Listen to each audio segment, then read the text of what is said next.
masaya po siya. Bali siya, gusto nila nagkakaroon nila ng bago. Kaya nandito para sa partner. Hindi po yung bilis.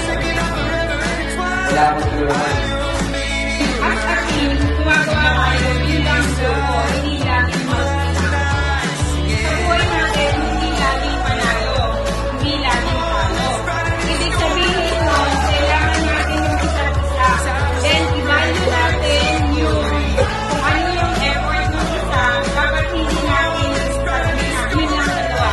Dapat laging yung effort, kinukonsider natin, tsaka maging happy tayo kung ano yung share ng bawat isa.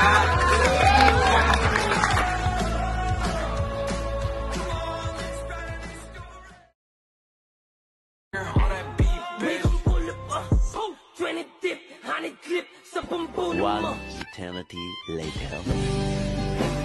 Narin ka pa ba?